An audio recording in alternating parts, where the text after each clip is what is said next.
नाज़रीन, आजकल बहुत से वीलॉगर्स, बहुत से एंकर्स, बहुत से कालम नगार ये खबर ब्रेक कर रहे हैं कि जी नवाज शरीफ साहब ने इत्तफाक कर लिया है कि शहबाज शरीफ साहब प्राइम मिनिस्टर होंगे, इजाज़त दे दी एक तरह से। जरदारी साहब ने बड़ा इंटरेस्टिंग और बड़ा ज़बरदस्त, वो कभी कभी एंट्री डालते हैं लेकिन बड़ी दिलचस्प बात कर जाते हैं। तो मैं कहता हूँ कि पहले इसको निकालो फिर फार्मूला बताएंगे। बुनियादी तौर पे नवाज लीग के जितने करते धरते और जितने बड़े हैं वो बड़ा स्मार्ट खेलते हैं और बड़ा ज़बरदस्त खेलते हैं। इमरान खान साहब तो बीच में सारी कहानी में बिल्कुल ही माइनस नज़र आते हैं। जो इस मुल्क के असल जिनको स्टेक होल्डर समझा जाता है उनके दरमियान और नून लीग के दरमियान गेम चल रही है। और गेम चलती भी क्यों ना, नून लीग पिंडी की पर्ची लेने के चक्कर में है, पीपल्स पार्टी के पास अमेरिकी पर्ची है, वो कहते हैं अमेरिका से क्लियरेंस है, सदर से बात हो गई है, हम ही आ रहे हैं। अस्सलाम वालेकुम नाज़रीन, जुल्फ़िकार राहत आपकी खिदमत में हाज़िर। नाज़रीन, आजकल बहुत से वीलॉगर्स, बहुत से एंकर्स, बहुत से कालम नगार ये खबर ब्रेक कर रहे हैं कि जी नवाज शरीफ साहब ने इत्तफाक कर लिया है कि शहबाज शरीफ साहब प्राइम मिनिस्टर होंगे, इजाज़त दे दी एक तरह से। और पाकिस्तान के मुक़्तदर हलकों से ताल्लुक़ रखने वाली दो अहम शख्सियात, बल्कि दो जनरल्स का नाम लिया जा रहा है कि वो जाके नवाज शरीफ साहब को मिले हैं और नून लीग को उन्होंने तरले मिन्नतें करके राम किया है। और नवाज लीग आ रही है और कप्तान जा रहे हैं, कप्तान का पता कट चुका। फिर रेफरेंस दिया जा रहा है कि केपीके के अंदर चूँकि कप्तान हार गए बल्दियाती इलेक्शन, तो इसका मतलब ये है कि 2022 और 23 तक इमरान खान कहीं नज़र नहीं आ रहे। 22 तक वो फारिग हो जाएंगे, 23 के इलेक्शन में उनकी छुट्टी हो जाएगी मुकम्मल तौर पर। ये एक नैरेटिव, ये एक बयानिया दिया जा रहा है। साथ ही साथ जरदारी साहब ने बड़ा इंटरेस्टिंग और बड़ा ज़बरदस्त, वो कभी कभी एंट्री डालते हैं लेकिन बड़ी दिलचस्प बात कर जाते हैं। उन्होंने बड़ा इंटरेस्टिंग बयान दिया। उन्होंने कहा कि वो हमसे पूछते हैं कि फार्मूला बताओ, मुल्क को चलाना कैसे है। तो मैं कहता हूँ कि पहले इसको निकालो फिर फार्मूला बताएंगे। यानी हालात ये हो गए हैं कि बीमार हुए जिसके सबब उसी इतार के लौंडे से दवा लेते हैं। तो समझ से बाहर है कि कहाँ से बात शुरू की जाए और कहाँ से ख़त्म की जाए।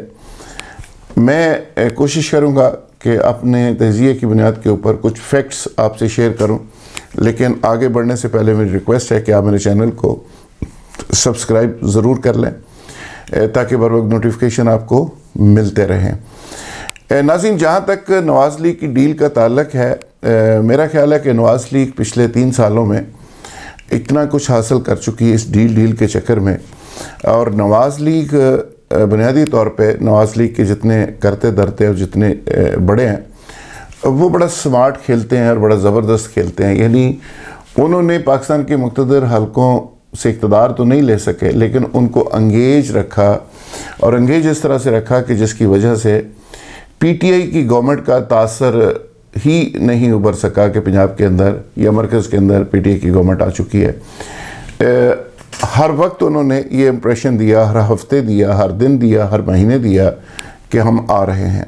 माल टाउन के अंदर बैठे वो हमेशा से ये तासर ब्यूरोक्रेसी को दे रहे हैं, जिसकी वजह से उनके लोग नहीं टूट सके, फॉरवर्ड ब्लॉक वहाँ नहीं बन सका, काम उनके प्रायोरिटी की बेस के ऊपर हो रहे हैं। अच्छा, पहले उनके ऊपर जब थोड़ी सी सख्ती आई, FIA ने सख्ती की, नैब ने की, तो फिर कुछ मुक़्तदर हलकों ने इस आस उम्मीद के ऊपर कि नून लीग की तरफ से जो दुश्मन तराजी चलती है वो बंद हो जाएगी, ट्विटर जो आग उगल रहे हैं वो थोड़े ठंडे हो जाएंगे, मरीम साहब ज़रा खुश हो जाएंगी, तो उस चक्कर में उनको रिलीफ दे दिया। रिलीफ दे के घर बिठा दिया। जब घर बिठा दिया, मरीम साहब की पेशियाँ भी ख़त्म हो गई, नवाज शरीफ साहब के हवाले से भी चीज़ें आसान हो गई। तो वो एक जो रिलीफ, आर्जी रिलीफ था कोर्ट्स का, कचहरियों का, तारीखों का, पकड़ दकड़ का, तो उसके नतीजे में ये एक तासर आम पैदा हुआ ब्यूरोक्रेसी के अंदर और पाकिस्तान के मुख्तलिफ सियासी, समाजी और सहाफ़ती हलकों में कि जी आने वाले वक्त के यही हुक्मरान हैं। और जिस तरह उनको ट्रीट किया जा रहा है, जिस तरह उनको रिलीफ मिल रहा है थोक के हिसाब से, लाहौर हाई कोर्ट से तो आपको पता ही है छुट्टी के दिन भी रिलीफ मिल जाया करता है नवाज लीग को। तो वो जो तासर था वो नून लीग के जो बड़े थे उन्होंने बड़े खूबसूरती से एक परसेप्शन डेवलप की। उस परसेप्शन के नतीजे में वो 3 सालों से गवर्नमेंट से ज़्यादा काम उनके हो रहे हैं। और वो मज़े में बैठे हुए हैं। इसके बावजूद के बड़ी बड़ी फाइलें हैं, इसके बावजूद के बड़े बड़े इल्ज़ामात हैं, इसके बावजूद के बहुत सारे अदालतों के अंदर केसेस हैं, इसके बावजूद के नवाज शरीफ साहब के भी केसेस हैं, वो बाहर जा चुके हैं। तो वो परसेप्शन और एक इम्प्रेशन जो नून लीग ने क्रिएट किया, वो बेसिकली नून लीग ने एक पॉलिटिकली बहुत कुछ उसमें से हासिल कर लिया। और अब इम्प्रेशन बढ़ते बढ़ते इस लेवल पर चला गया है कि अब ये तासर पूरे मुल्क के अंदर शदोमत के साथ डेवलप किया जा रहा है कि डील हो गई है और अब इमरान खान साहब फारग हो रहे हैं। इमरान खान साहब ने जवाबी तौर पे ये करना था कि एहतसाब के अमल को आगे बढ़ाना था, इनको थोड़ा सा फिक्स करना था, केसेस आगे बढ़ाने थे, उनकी एग्जीक्यूशन होनी थी, और ये तासर कायम करना था कि पीटीआई की गवर्नमेंट आ चुकी है और नवाज लीग जा चुकी है। लेकिन ये प्रैक्टिकली इमरान खान नहीं कर सके। उसकी वजह यह है कि बहुत सारे इदारे ऐसे हैं जिसके अंदर बैठे हुए लोग कॉम्प्रोमाइज्ड हैं। नैब के अंदर बहुत सारे लोग बैठे हैं जो जरदारी साहब के खासुल खास हैं, नवाज लीग के खासुल खास हैं। फ़ाइल वहाँ से गायब होती है और मुल्ज़म के घर चली जाती है। FIA के अंदर बहुत सारे लोग बैठे हैं जो उनके खासुल खास हैं। तो इमरान खान साहब ना एहतसाब का वो नैरेटिव डेवलप कर सकें, ना पॉलिटिकली अपना इमेज डेवलप कर सकें, और ना ये तासर पैदा कर सकें कि नून लीग अपोजिशन में जा चुकी है और हम इक़्तिदार में आ चुके हैं और नून लीग का मुस्तकबिल ये होगा। ये इम्प्रेशन, ये परसेप्शन उन्होंने पैदा करनी थी जो नहीं कर सके। अच्छा, ये बेसिकली गिव एंड टेक हो कि इनके दरमियान रहा है। कौन लोग हैं जो डील कर रहे हैं? इमरान खान साहब तो बीच में सारी कहानी में बिल्कुल ही माइनस नज़र आते हैं। जो इस मुल्क के असल जिनको स्टेक होल्डर समझा जाता है, उनके दरमियान और नून लीग के दरमियान गेम चल रही है। और गेम चलती भी क्यों ना, वो इसलिए कि गालियाँ तो उनको पड़ रही थी और उन्होंने इमरान खान की तरफ रोज़ देखते थे। इमरान खान साहब बेचारे हालात को संभाल नहीं पा रहे थे, ना महंगाई को, ना सिस्टम को, ना गवर्नेंस को, ना बाकी किसी चीज़ को, ना करप्शन को। तो अल्टीमेटली जिसको गालियाँ पड़ रही हूँ वो कोशिश करेगा कि यार मैं का मुँह बंद करूँ, मुझे गालियाँ क्यों पड़ रही हैं। मैंने इधर भी पूरी सपोर्ट की, सारा कुछ किया, लेकिन मुझे गालियाँ पड़ती जा रही हैं। गवर्नमेंट उस गालियों को शेयर करने के लिए तैयार नहीं। तो एक फ्रस्ट्रेशन थी दोनों तरफ। उसके नतीजे में नून लीग को रिलीफ दिया गया, डील की बातें आगे बढ़ी। एतजाज़ हसन ये कहने पे मजबूर हो गए, शायद खकान आभासी कहने पे मजबूर हो गए, और अब नून लीग के इंपॉर्टेंट तरीन हल्के इस बात का दावा कर रहे हैं कि साड़ी गल मुक गई है और असी बस आ रहे हैं, आ ही रहे हैं। अच्छा, ये तो है नून लीग की कहानी, जिसको सम हम इस तरह से कर सकते हैं कि नून लीग को बिलाशुबा पाकिस्तान के मुक़्तदर हल्कों ने एंगेज किया हुआ है और नून लीग ने उनको एंगेज किया हुआ है। ये गिव एंड टेक की बात है, ये लेने देने की बात होती है सियासत के अंदर। और सियासत जिस तरह कहते हैं बड़ा बेरहम खेल है। सियासत में कोई रोमांस वगैरह की कहानी नहीं होती। सियासत सियासत होती है, उसमें जिस तरह से चीज़ें चल रही होती हैं उसमें कुछ लोग कुछ दो की बुनियाद के ऊपर चीज़ें आगे बढ़ रही होती हैं। तो इस्टेब्लिशमेंट ने इसमें से क्या लिया और नून लीग ने क्या लिया, नून लीग ने क्या दिया, इस्टेब्लिशमेंट ने क्या दिया, ये बहस चलती रहेगी। और इसमें अभी बहुत सारी चीज़ें निकलेंगी जो आगे चल के कोई और शक्ल इख्तियार करेंगी। अभी से ये कहना कि नून लीग की कोई इस्टेब्लिशमेंट के साथ मुकम्मल हो गया, अभी सबसे बड़ा मुकम्मल यही है कि आप हमें गालियाँ ना दें, आप घर बैठे हुए सुकून करें।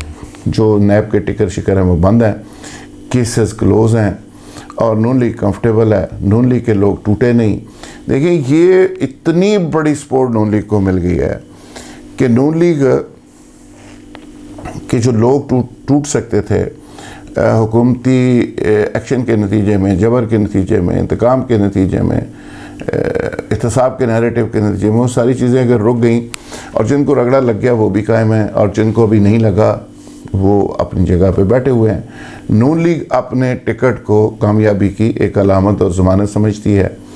तो ये एक नून लीग को पॉलिटिकली बहुत सारा फ़ायदा हुआ कि वो पार्टी भी बचाने में कामयाब हो गया और इसका सारा क्रेडिट शहबाज शरीफ साहब को जाता है। नवाज शरीफ साहब, लेकिन नवाज शरीफ साहब को भी जाता है। नवाज शरीफ साहब को कैसे जाता है कि वो एक डिज़ाइन ऐसा करते हैं कि नवाज शरीफ साहब प्रेशर डालते हैं, शहबाज शरीफ साहब गेट नंबर 4 से अंदर जाते हैं और कहते हैं कोई गल नहीं, पाजी ने गल हो गई है तो मसला हल हो जाएगा। और नून लीग का तरीका वारदात हमेशा से यह है कि वो लाशें दिए बगैर इक़्तिदार हासिल करते हैं, यानी लाशें नहीं देते। पीपल्स पार्टी को लाश देना पड़ती है। अच्छा, अब पीपल्स पार्टी भी सियानी हो गई है उसमें जरदारी साहब आ गए हैं। जरदारी साहब बड़े करू हैं और वो कहते हैं कि मुफाहमत के बादशाह हैं।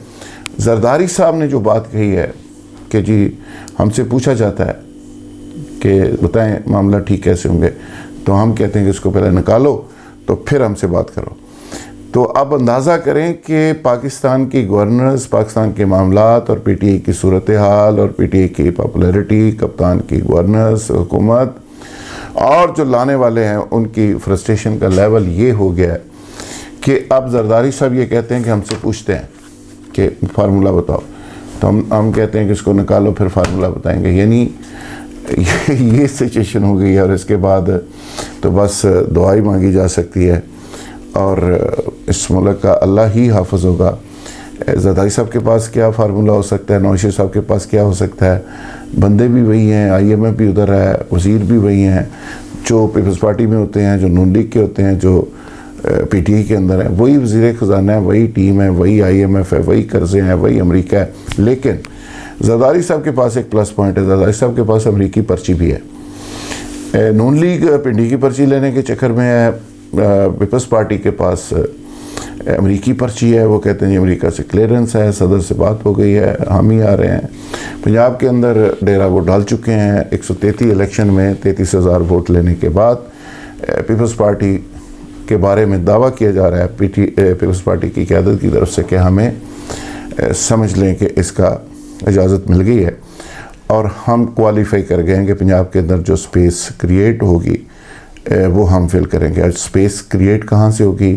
PTI ब्रेक होगी, नून लीग होगी, दो ही बड़ी पार्टीज़ हैं, वहाँ से स्पेस मिलेगी। कहाँ से मिलेगी? काफ लीग तो ऑलरेडी छोटे साइज़ में है, काफ लीग को भी स्पेस मिल रही है, पीपल्स पार्टी को भी मिल रही है। ये है ख़बर, इस पर आप गौर करें और इंतज़ार करें कि पंजाब के अंदर कौन कौन सी पार्टियाँ कब ब्रेक होती हैं, कब स्पेस निकलती है और पीपल्स पार्टी कब एंट्री डालती है और काफ लीग कब थोड़ी सी बड़े साइज़ में जाती है।